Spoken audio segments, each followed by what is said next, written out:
Hello friends, நம்மள பல பேருக்கு சப்பாத்தினா ரொம்ப பிடிக்கும். ஆனால் அது கஷ்டப்பட்டு பிசைஞ்சு போட்டாலும் அதுக்கு என்னடா சைடிஷ் செய்கிறேன்னு சொல்லிட்டு ரொம்ப குழம்பி போயிடுவாங்க. அதனாலேயே அதை அடிக்கடி செய்யறத அவாய்ட் பண்ணிவிட்டு இட்லி தோசைனா சிம்பிளாக சட்னியோ இல்லை பொடியோ வச்சு ஈஸியாக வேலையை முடிச்சிருவாங்க. ஆனால் சப்பாத்திக்கும் நான் இன்னைக்கு கோவக்காய் பொரியல் வச்சுருக்கேன் பாருங்கள். இதே மாதிரி நீங்களும் வச்சு சாப்பிட்டு பார்த்தீங்கன்னா அடிக்கடி சப்பாத்தி போடுவீங்க, கோவக்காயும் வாங்கிட்டு வந்து சாப்பிடுவீங்க. இதில் ரெண்டுலேயுமே நிறைய சத்துக்கள் நிறைய இருக்குது. இப்போது இந்த கோவக்காய் பொரியல் எப்படி பண்ணுறது பார்த்துடலாமா?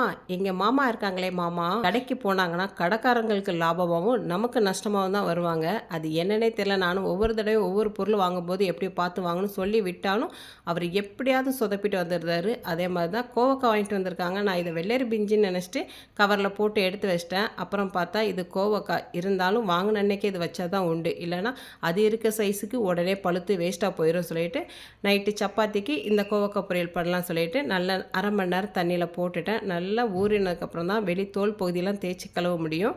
இல்லைனா அதில் குட்டி குட்டி இலைகள் மாதிரி காஞ்சி ஒட்டிகிட்டு இருக்கும். அதனால் முழுசாக இருக்கும்போதே தண்ணியில் ஒரு அரை மணி நேரம் ஊற வச்சு நல்லா 2-3 தடவை கழுவி எடுத்துகிட்டு வந்துடுங்க. அதுக்கப்புறமா கோவக்காயில் மேல் பகுதி கீழ் பகுதி கட் பண்ணி போட்டுட்டு நீல கோவக்காய் இருக்க போய் நான் 2ஆக கட் பண்ணிவிட்டு இந்தளவுக்கு மெல்லிசாக எடுத்துக்கிட்டேன். நான் பார்த்த மட்டுக்கும் கோவக்காயெல்லாம் ரொம்ப குட்டி குட்டியாக தான் இருக்கும். அதெல்லாம் நம்ம 2ஆக கட் பண்ண வேண்டாம். நீல வாக்கிலே மெல்லிசாக கட் பண்ணி எடுத்துக்கோங்க. இப்படியே நம்மகிட்ட இருக்க எல்லா கோவக்காயும் கட் பண்ணி எடுத்துட்டேன். கோவக்காய் அதிகமாக இருக்கிறதுனால வெங்காயம் வந்து ஒரு மீடியம் சைஸ் வெங்காயமும் 1 நீல வாக்கில் நான் கட் பண்ணி எடுத்துக்கிட்டேன். அப்புறமா ஒரு கடாயை அடுப்பில் வச்சுட்டு 1.5 டேபிள் ஸ்பூன் அளவுக்கு கடலை எண்ணெய் சேர்த்துருக்கேன். எண்ணெய் நல்லா சூடானதுக்கப்புறமா கடுகு உளுந்தம்பருப்பு போட்டு நல்லா பொரிஞ்சதும் மீடியம் சைஸ் வெங்காயம் நீல வாக்கில் கட் பண்ணதை சேர்த்துக்கலாம். அது கூடவே ஒரு கொத்து கருவேப்பிலை சேர்த்துடலாம். வெங்காயம் லைட்டாக வதங்கினா போதும். அது கூடவே நம்ம இப்போ கோவக்காய் சேர்க்க போகிறோம். ரெண்டும் சேர்த்து போட்டு வதங்கும் போது வெங்காயம் கோவக்காய் ரெண்டுமே சமமாக நல்லா வெந்து வந்துடும். அதனால் வெங்காயம் வந்து நீங்கள் கோவக்காய் கம்மியாக இருந்துச்சுன்னா கொஞ்சம் அதிகமாக சேர்த்துக்கோங்க. டேஸ்ட்டு நல்லாயிருக்கும். நமக்கு கோவக்காய் அதிகமாக இருக்கனால வெங்காயம் வந்து நான் கொஞ்சம் கம்மியாக சேர்த்துருக்கேன். அவ்வளோதான். இப்போ ரெண்டையும் போட்டதுக்கப்புறம் நல்லா மிக்ஸ் பண்ணி விட்டுடலாம். இது நல்ல எண்ணெயிலே வதங்கணும். 1 நிமிஷத்துக்கு நம்ம கை விடாமல் நல்லா வதக்கி விட்டுட்டு மூடி போட்டு சிம்மில் 1 நிமிஷம் வேக வைக்க போகிறோம். இதுக்கு வேக வச்ச கோவக்காய்லாம் சேர்க்கக்கூடாது. டைரெக்டாக எண்ணெய் கம்மியாக இருந்தாலும் பரவாயில்ல, அந்த பாத்திரத்தில் அடிப்பிடிக்காத அளவுக்கு நல்லா கிளறி விட்டு மூடி வச்சு நம்ம வேக வைக்க போகிறோம். இன்றைக்கி அப்படி தான். இப்போ மூடி வச்சு 1 நிமிஷம் ஆனதுக்கப்புறம் எப்படி இருக்குன்னு பாருங்கள்.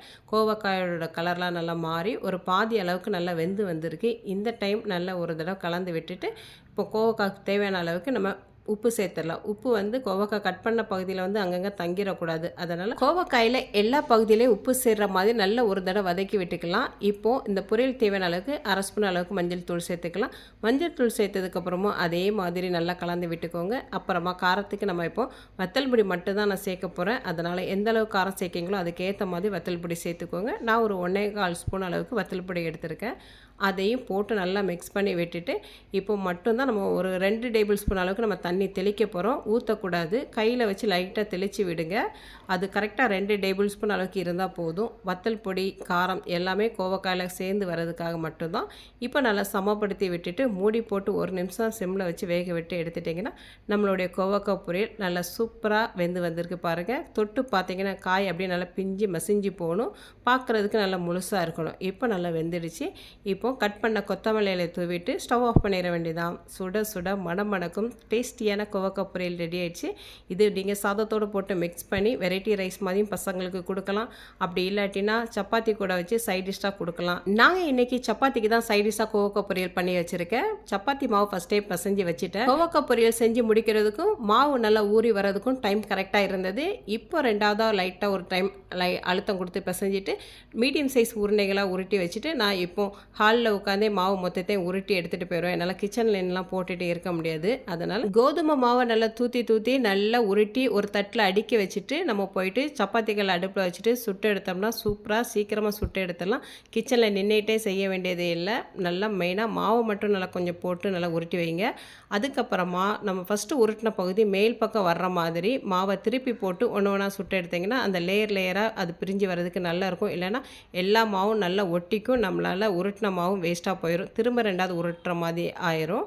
இப்போ நான் சப்பாத்தியும் சுட போட்டு எடுத்துகிட்டு வந்தாச்சு. சாப்பிட போகிறோம். சப்பாத்தியை நல்லா கொஞ்சமாக பிச்சுட்டு உள்ளே கொஞ்சம் தாராளமாக கோவக்காய் பொரியல் வச்சு கடிச்சு சாப்பிட்டிங்கன்னா சூப்பராக இருக்கும். நான் பசங்களுக்கு இப்படி கொடுக்கல. முழு சப்பாத்திக்கு நடுவில் நீல வாக்கில் பொரியல் அடுக்கி வச்சுட்டு ரோல் பண்ணி கையில் கொடுத்துட்டு நல்லா விரும்பி சாப்பிட்டாங்க. இப்படி டேஸ்டியாக பொரியல் வச்சு கொடுத்தா கோவக்காய் வேண்டான்னு சொல்கிறவங்க கூட நல்லா விரும்பி சாப்பிடுவாங்க. நீங்களும் இதே மாதிரி செஞ்சு சாப்பிட்டு பார்த்துட்டு எப்படி வந்துருக்குன்னு சொல்லுங்கள் ஃப்ரெண்ட்ஸ். அடுத்து ஒரு இன்ட்ரெஸ்டிங்கான வீடியோவில் சந்திக்கின்றேன். பாய்.